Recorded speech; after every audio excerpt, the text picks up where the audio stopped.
Sponsored by Squarespace.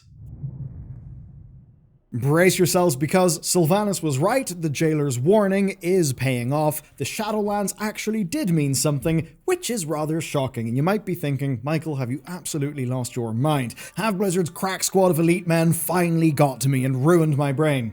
No. You see, the biggest problem with Shadowlands is how so much of its story was told, and some fundamental things it did, reaching back into Warcraft 3 and changing things about. But here's the thing.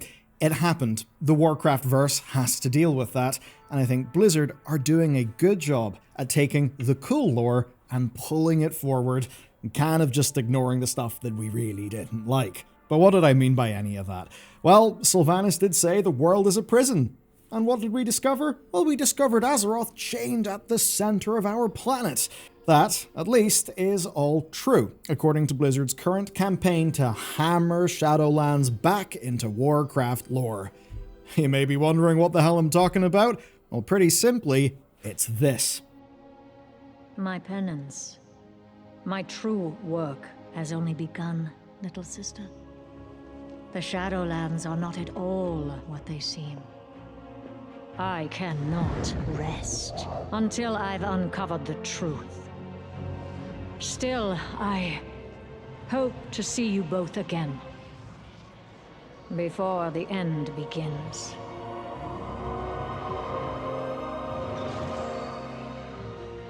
What the hell is she on about? What is the end beginning? What is the true nature of the Shadowlands? Why does every character have to show up, vague post status, and then run away for a bit?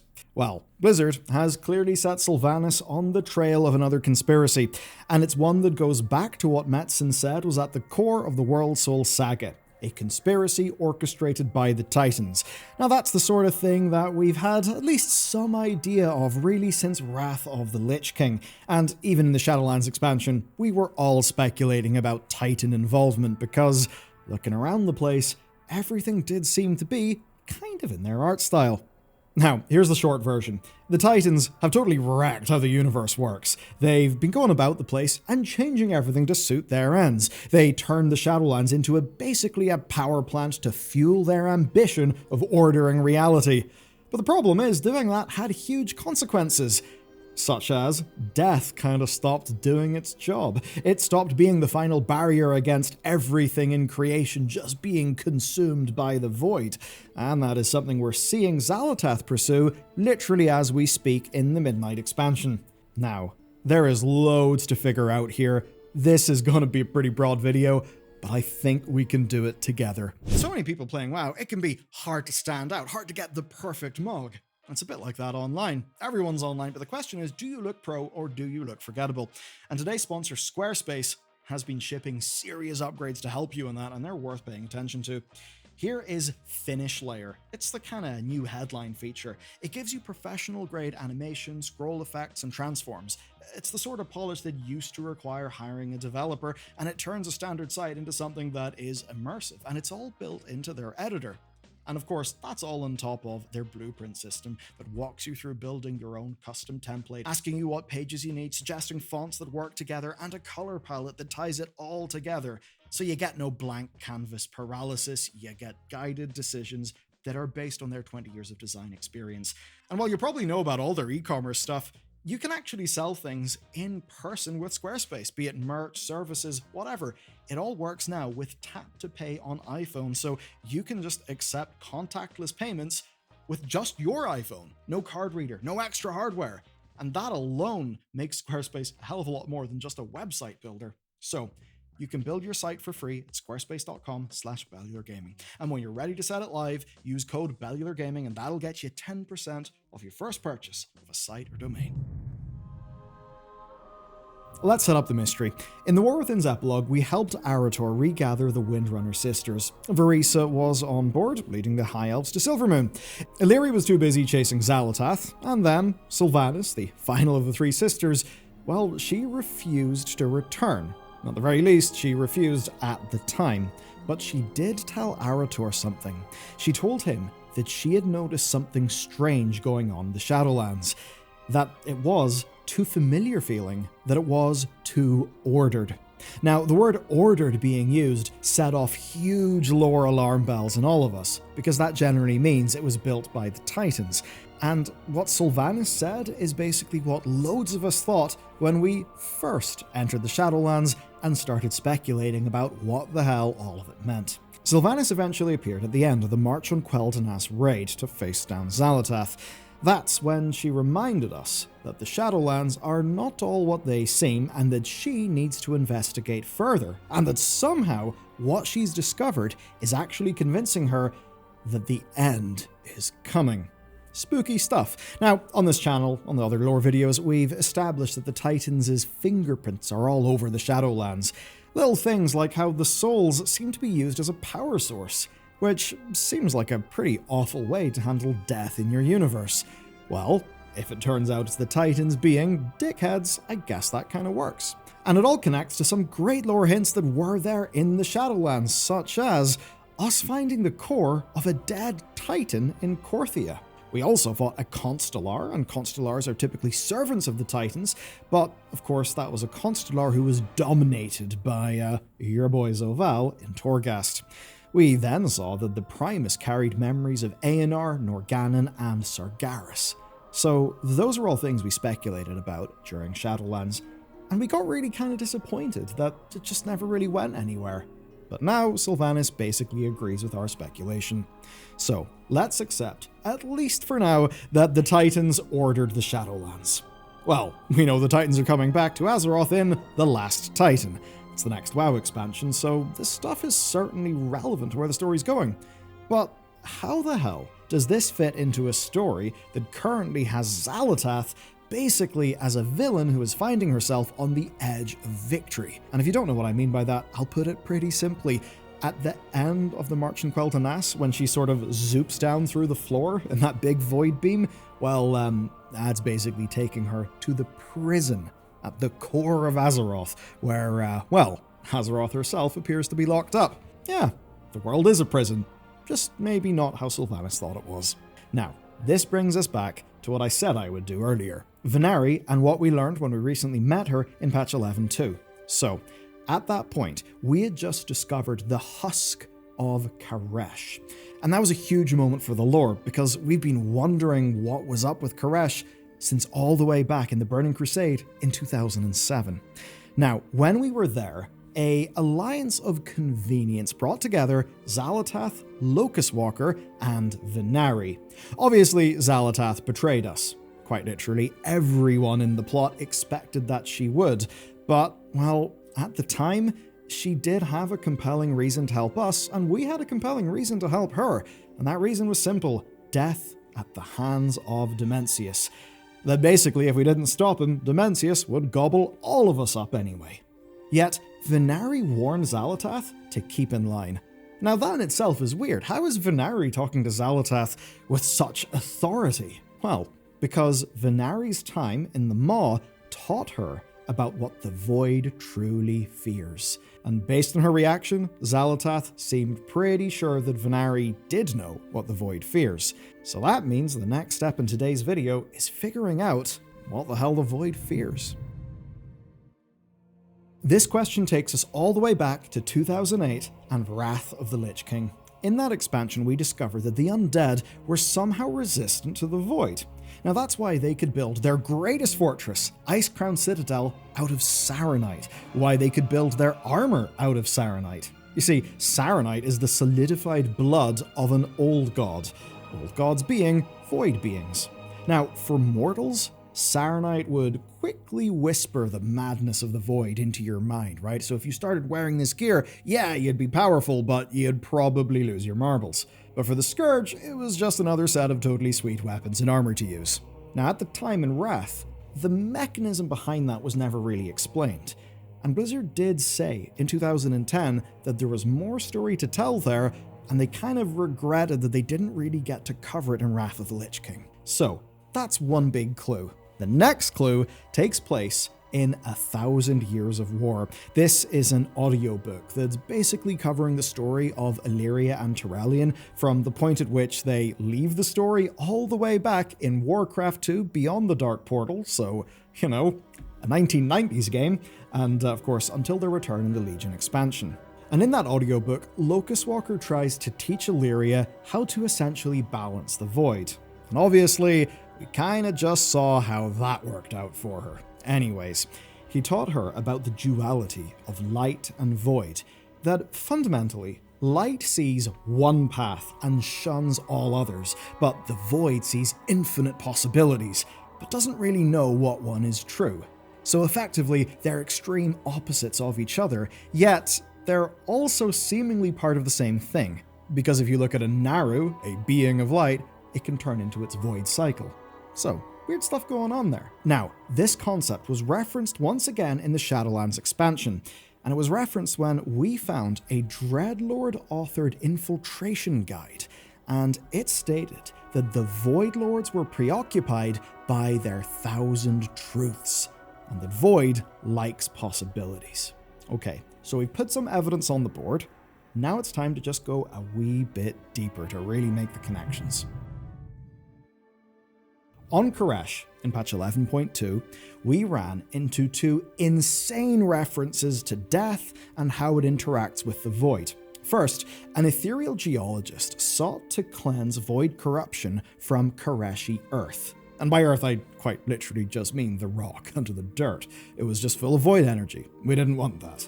Now, nothing had worked so far, but this geologist had dealings with the Primus. Now, the Primus is one of the head honchos over in the Shadowlands. He's the leader of Maldraxxus.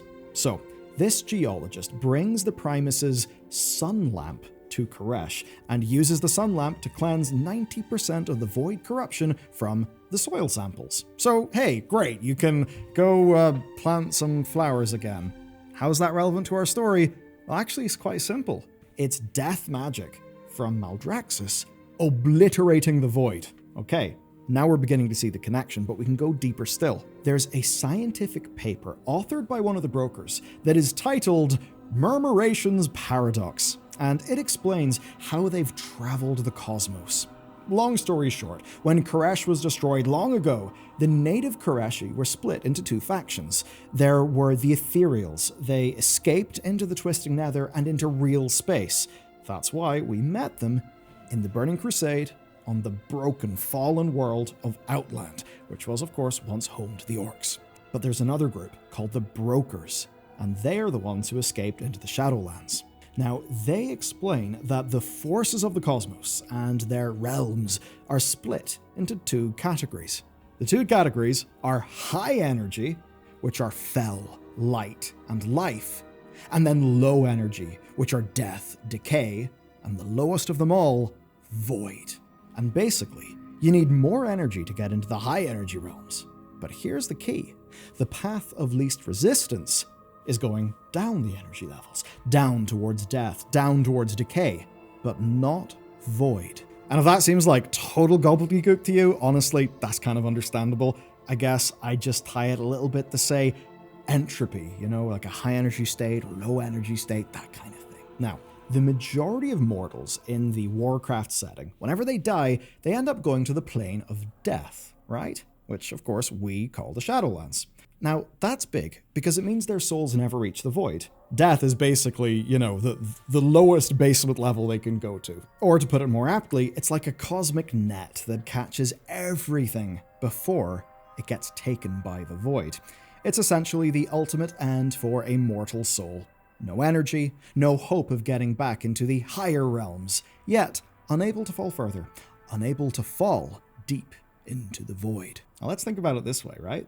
If the void represents all possibilities, then death represents the end of possibilities. Basically, death is the thing that is shielding everything from pure void, and that is what the void fears most. The surety of death. Because if something's dead, the void whispers ain't gonna do much, right?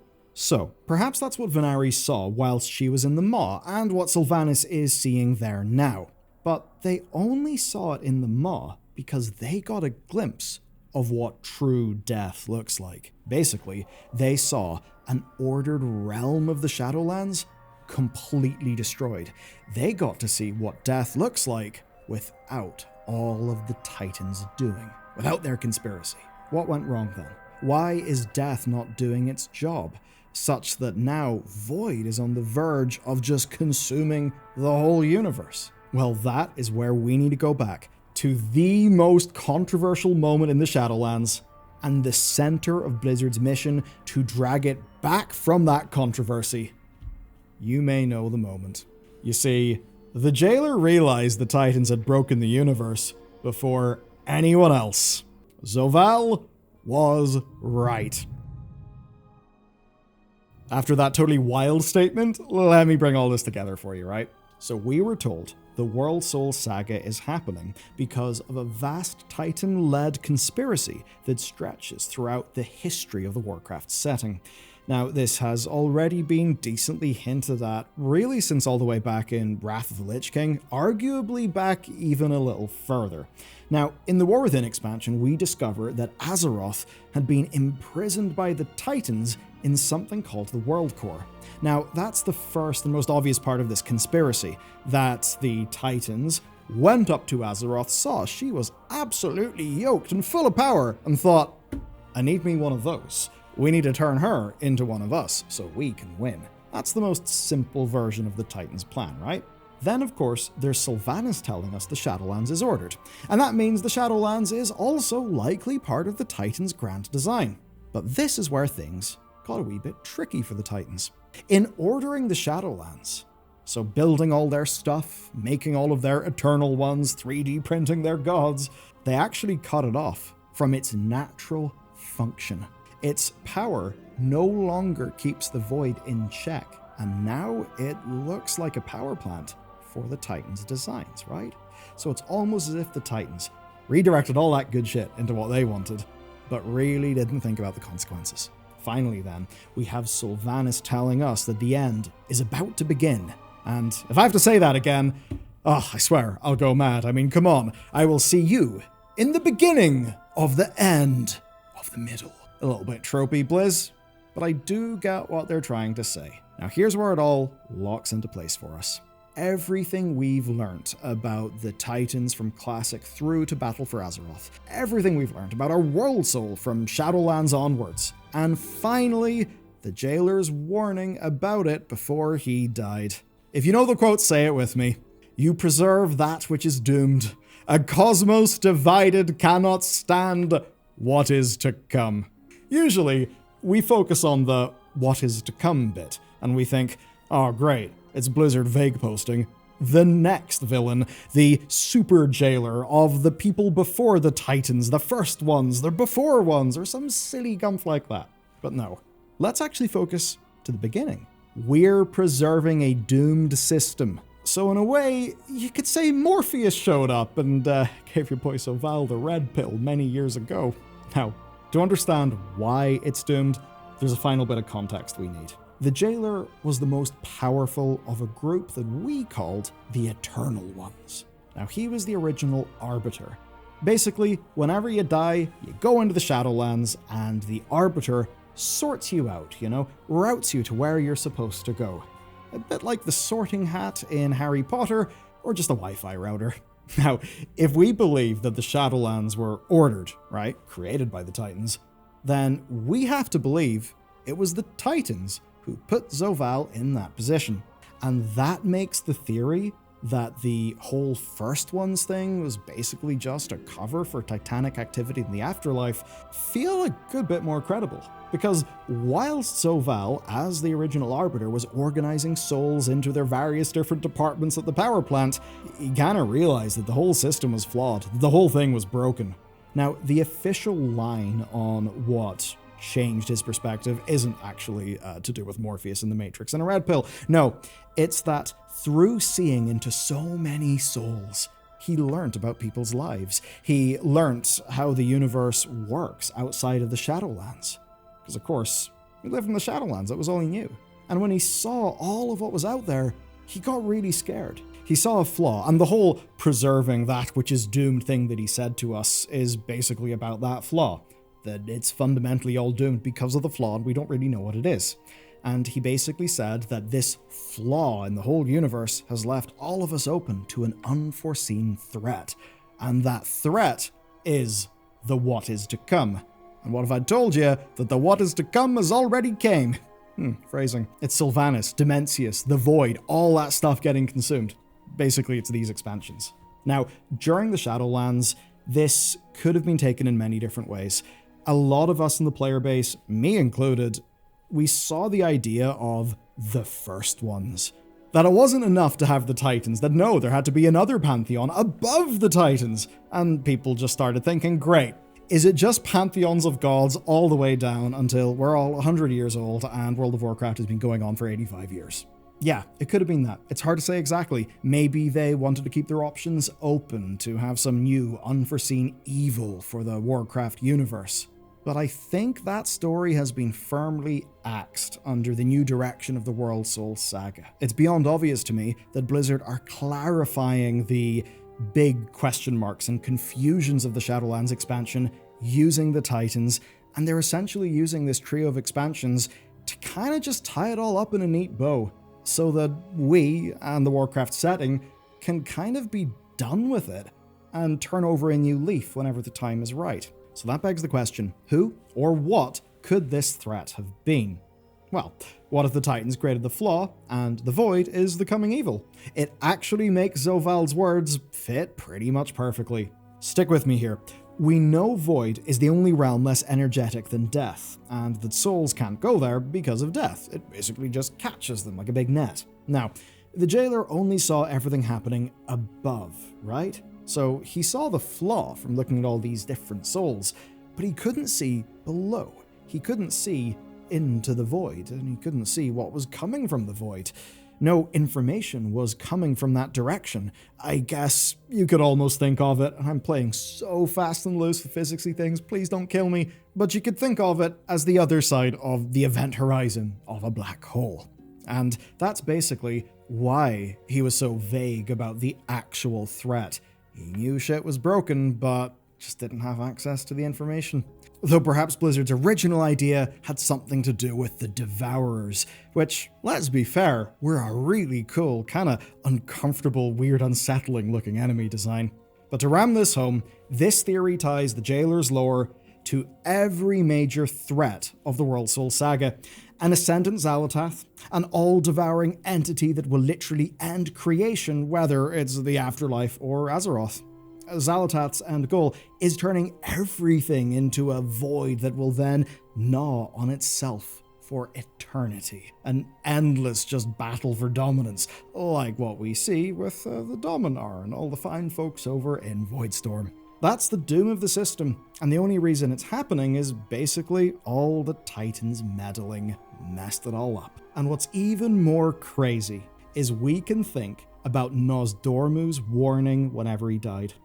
Didn't we just hang out with him during Dragonflight? Yes, we did. But remember, he's a weird time dragon, and in Cataclysm, in the end time, well, we kill him. And his last words are so telling. He says this, "Aman'Thul, what I have seen." And as it transpires, the thing that Nosdormu saw at the end of time, so crazy, so unknowable, whatever it is, that it literally drove him mad and turned him into basically his evil self called Morizond. The question then is, what did you see, Nosdormu? Did you see that your bosses had wrecked the universe so thoroughly that the Void would eventually rise and devour everything that they had built? And this goes even further, because that's also how Sargeras' villain arc started. He feared the exact outcome of the Void winning so much that he created the Burning Legion in order to destroy all life, just so the Void could not consume it. Now let's go out on a massive speculative limb here. Say Sargeras had a hand in setting up some parts of the vast Titan conspiracy. That wouldn't be surprising given he was a really important Titan back before he, turned against us all. Now when he realized that he had left the door open to the Void, and it was effectively something that he was powerless to truly stop via traditional means, well, he just decided to destroy the entire thing. Lore about Nathrezim lies aside, I think that's fairly compelling. Yet as it stands, That bit about Sargeras and his motivations is just a theory, but it's a theory that brings together just about every single thread in Warcraft's mad, long, meandering history, including all that mad stuff we discovered in the Shadowlands, and it brings it into one neat 3-expansion arc. A vast conspiracy orchestrated by the people we most expected to do something like this. The Titans. Now, I know to some people, the Titans are the ontological good guys. They are true goodness. They're our bros. That's never really been the case in Warcraft, and if that's fully something you think, then you have not paid attention. And I don't mean you've not paid attention to the new and currently controversial lore.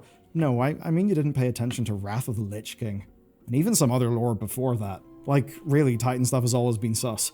Remember when Algalon talked about how he has, torched and ruined and ended countless civilizations? Not just loads of people in one civilization, countless.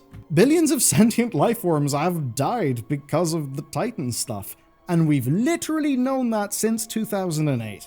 So don't come here saying that, oh, the Titans are now the bad guys and it was never set up that they could be sus, because that is flatly wrong, and that has been wrong since 2008.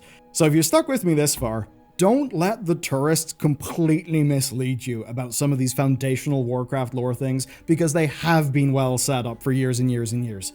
It's just that Blizzard's storytelling in-game has consistently betrayed the really cool parts of their lore. Now, as always, with theories of everything, future experimentation may reveal things that we do not yet know. And by future experimentation, of course, I mean new WoW content, new WoW lore, new WoW story.